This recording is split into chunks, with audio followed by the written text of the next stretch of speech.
fast approaching a global transport crisis. As more people need to travel further and faster than ever before, conventional trains, planes and automobiles simply won't see us through future decades. It's the end of the road for transport as we know it, and the question is, what will come in its place?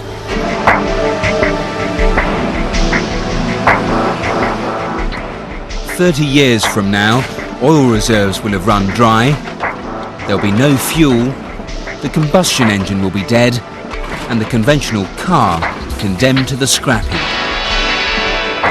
A bleak future? Well, perhaps not. A new generation of vehicles could save us from this grim fate.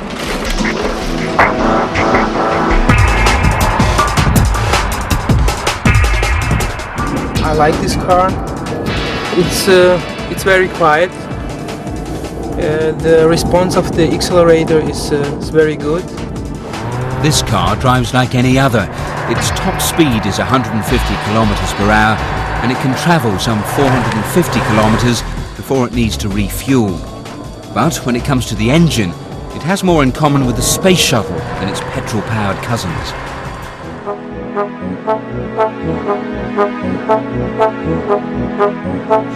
Ever since the car revolution took off with Henry Ford's production line, vehicles have relied on the internal combustion engine. As we start the 21st century, it's still at the heart of the car.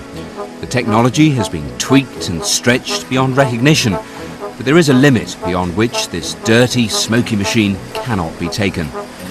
And when the fuel runs out, there'll be no place for the internal combustion engine to go.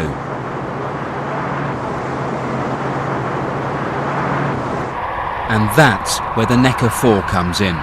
It's the latest in a series of alternative power cars to be developed by Daimler Chrysler. It's an electric car, but unlike any that has been seen before. Until now, these cars have been weighed down with heavy batteries. They can manage only low speeds over short distances and need to be recharged for long periods. So Daimler Chrysler decided to take a different approach. What if the electricity was made on board the car itself?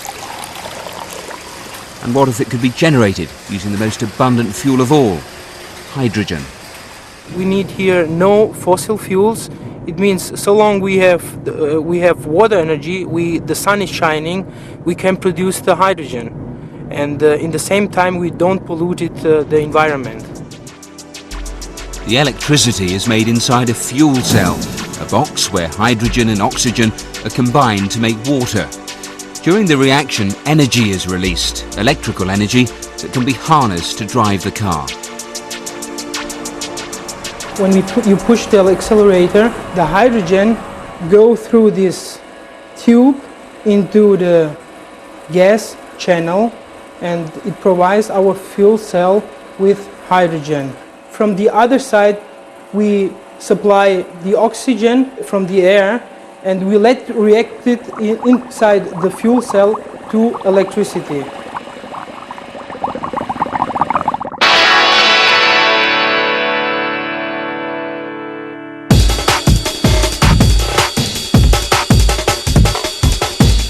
Fuel cells are simple, efficient and pollution-free. Powering them requires only hydrogen obtainable from water and oxygen from the air.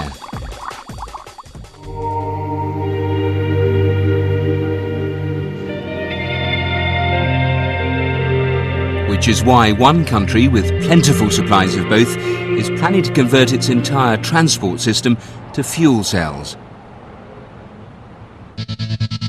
High in the North Atlantic is the country of Iceland. A clue to why they're thinking so radically can be found on the farms of men like Olaf Eggersten. His farm has its own generator, the cowshed is air-conditioned, feed is dried, and there's even a hothouse where he can grow Mediterranean fruits. And the energy to do this costs next to nothing. The land here has many resources. It's just a question of making the most of them. Iceland sits on the point where the continental plates of Europe and America meet, creating a geothermal hotspot. Steam and water bubble out of the earth, providing both heat and energy to drive turbines. Elsewhere, there are abundant waterfalls from melting glaciers, providing non-stop hydroelectric power. Iceland already generates 2/3 of its domestic power from these waterfalls and geysers, yet this uses just 1% of the country's natural resources. So, these two men, Hjalmar Arnason and Bjorn Skulason, plan to tap this energy source further and produce hydrogen from water, taking Iceland, and perhaps the rest of the world, out of the carbon economy completely.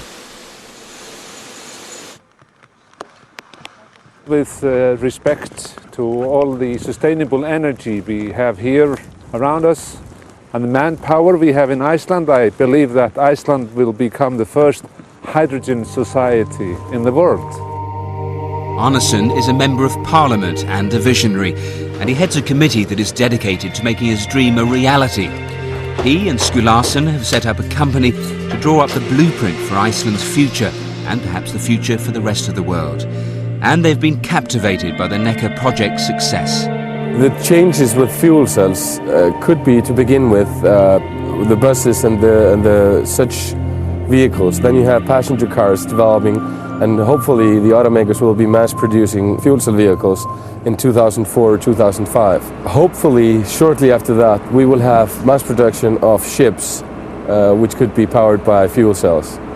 In the long run, we could also power airplanes with fuel cells or with hydrogen, since already all space shuttles and so on are powered by hydrogen. To fuel this ambitious plan, Iceland is going to need to produce hydrogen on a large scale. But with nearly unlimited geothermal and hydroelectric power to hand, it'll be in a position to manufacture the gas cheaply and in bulk. And that's not all. What is more, we see that within not many years we might start exporting, and we will pretty soon start exporting hydrogen from Iceland to the international market and obviously make money. Perhaps we will end like Kuwait of the North. That is our future dream. Within 20 years, every car, truck and bus in Iceland will run on a hydrogen-powered fuel cell. And it may not be too many more years after that before we're all driving cars with fuel cells instead of engines and Icelandic hydrogen in place of Middle Eastern oil. Hydrogen-powered cars may not be the only new way to get around. Japanese scientists may already have found the ideal energy source for the transport of the future in the form of a powerful natural phenomenon. It is one of the four fundamental forces of nature generated by molten metal at the core of the Earth. And now it's being used to push a train along a track. That force is magnetism. These giant magnets power the fastest train in the world. They're so strong that they have to be superconductive and cooled by hydrogen. They're coupled with magnets on the track, which attract and repulse to pull the train along. The result of all this high-tech engineering is a train that could travel from London to Paris in less than an hour.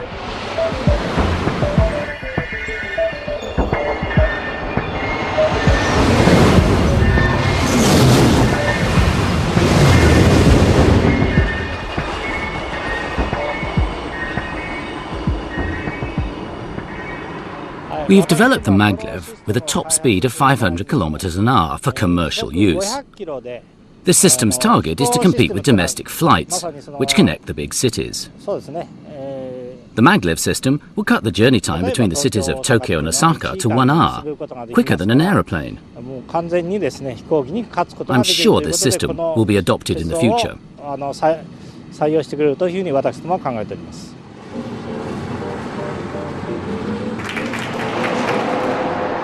If this sounds familiar, it's because it is. Magnetic trains have been around since the 1960s. The desire for high-speed intercity links pushed everyone to look for alternatives to the traditional rail system. A floating train seemed the answer. Using magnets to levitate the vehicle above the track removed friction, and the electromagnetic repulsion that drove the train forward was pollution-free and virtually noiseless.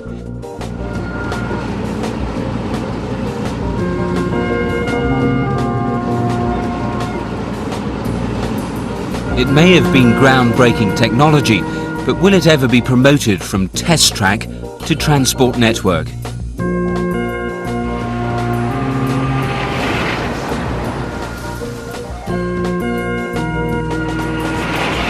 In 30 years of working with maglev, Professor Tony Eastman has closely followed its development. Maglev has been around for a long time, but it's not yet really found application. I think the costs of it are such that people have been very hesitant to commit to an implementation.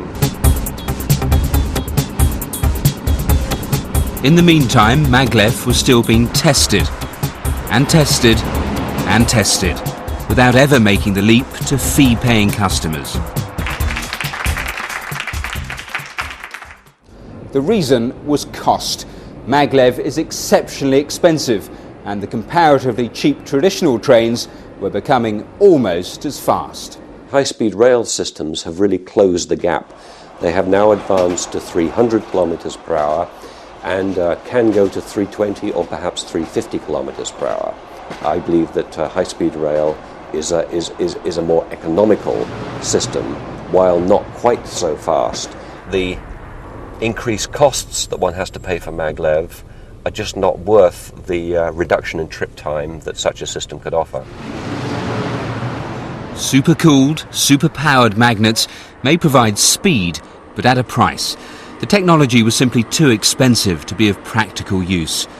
But now, maglev may have found a new lease of life, not at 500 kilometers per hour, but at 50. Congestion and pollution plagues every modern city. Roads cannot cope with the numbers of cars and buses, and metros are oversubscribed. What our cities desperately need is a new high-tech public transport system. Maglev also, I think, does have a lower speed application. Japanese company HSST has got, in my view, a technology which has got nice characteristics for urban applications. It's the type of system that could be used for downtown people movers to provide a linkage of downtown buildings. It may not be as swanky as its big brother, but HSST works on exactly the same magnetic principles as its high-speed sibling. It turns out that all the characteristics developed for speed are also useful in an urban transport system. Gripping the track provides safety. Magnets are non-polluting, and magnetic force can even cope with the most extreme weather. And because it's slower, it doesn't need powerful and expensive magnets, but smaller ones that can be laid on the track for a fraction of the cost. We have developed it as a high-speed urban transportation system with a top speed of 100 kilometers per hour. As it's floating, there is very little noise or vibration, and there is no pollution, which means it is an ideal transportation system for the city. HSST is operating trains with 3 carriages. These trains do not have drivers. This plan has already been put into effect, and I believe it will be a very important transport system in the 21st century. In 20 years' time, I think that low-speed maglev rail systems will be really providing urban people mover type systems. With commuters in some parts of the world already spending up to 3 hours a day stuck in traffic, HSST could offer a unique solution to gridlock.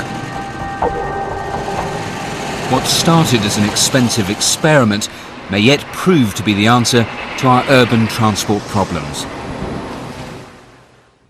However smart these ground transport solutions, they alone won't be enough to solve future transport problems. Perhaps it's time to look to the skies. But today's aircraft won't be able to cope with the ever-increasing number of passengers and cargo, and the high-tech alternatives, the rocket ships and space planes we've been promised, are still firmly in the realms of science fiction. Which is why some scientists believe we may already have the solution right under our noses, in the shape of a 100-year-old idea. The airship. Quiet, spacious, environmentally friendly, and able to carry hundreds of passengers or tons of cargo.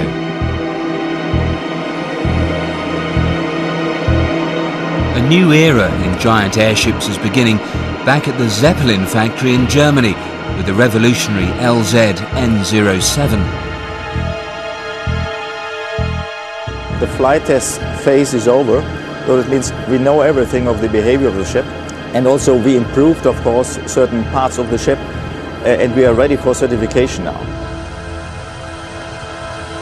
Zeppelin have used space-age materials and state-of-the-art engineering to construct their lighter-than-air craft, which they predict will take the transport world by storm, just as airships like these did decades ago.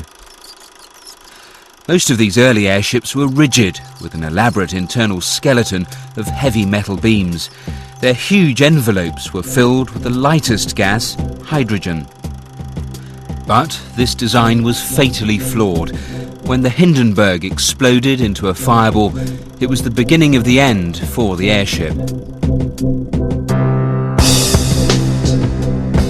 As a result, today's airships, nicknamed blimps, have no practical use for transportation and are seldom more than floating billboards for advertising. Their simple structure is non-rigid, where only the internal pressure of the gas maintains the shape of the envelope. The Zeppelin have pushed the boundaries of airship technology even further.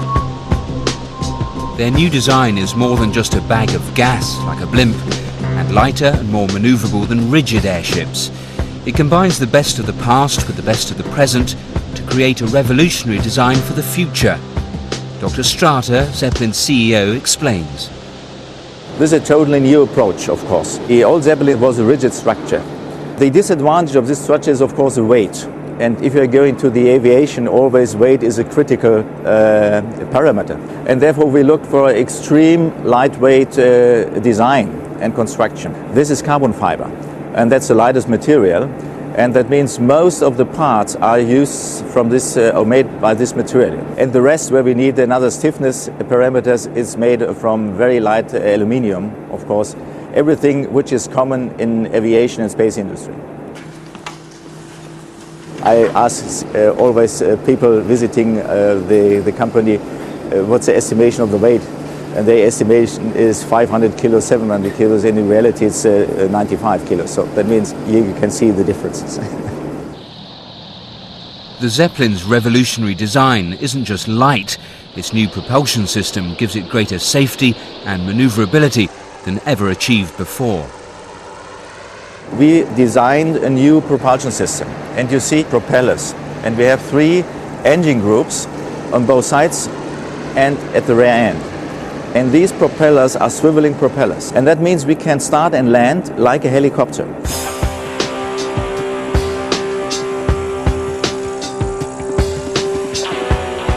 This increased manoeuvrability, together with a state-of-the-art cockpit, makes the once dangerous takeoff procedure now both safe and simple. After we have the clearance from the tower, then we tell the crew chief that we're ready to go off mast, and all these handles then at that time are forward here.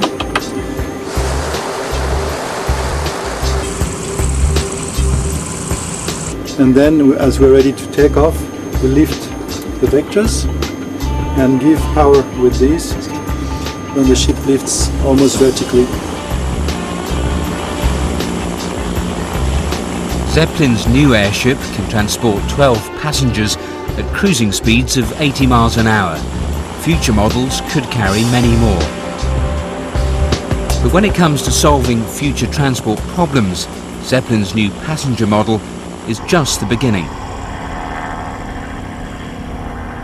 The real challenge for the future is cargo transport.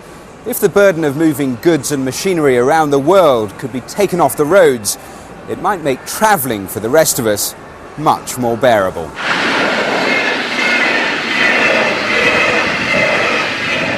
Could an airship, larger, sleeker and faster than ever before, be the answer? It seems so. Brand Air Force Base in the former East Germany, once home to Russian fighter aircraft during the Cold War, is now a centre of airship excellence. Here, engineers have plans to build the biggest and most ambitious airship yet. The cargo lifter will carry payloads of up to 160 tons. That's the weight of a jumbo jet. The cargo lifter is the basic idea to combine an airship with a crane system. The major job they will do, they will transport heavy lift outsized goods. Just to give you a comparison, the size of the goods is about 50 meters long, 10 meters wide, 10 meters high. So this is a 3-store building actually, what we can transport. So we are focusing on these heavy machinery parts out of the power plant industry, civil engineering industry, out of the oil industry. So we can transport high volume goods, what's not possible today. The cargo lifter will be so big that a special purpose hangar has been designed to house the first 2 models and to serve as a production facility. It will be the largest hangar on Earth. But before the full-scale cargo lifter can be produced, a smaller prototype model must be put through its paces to see if the new technology will work. This is the 1/8 scale model of the cargo lifter, affectionately named Joey. We are very satisfied with the flight tests we have done so far. Joey serves many important purposes for us in the development process and in the construction process of the cargo lifter, because it was a kind of rehearsal for us. Joey's success has allowed the engineers to begin production of the full-scale model.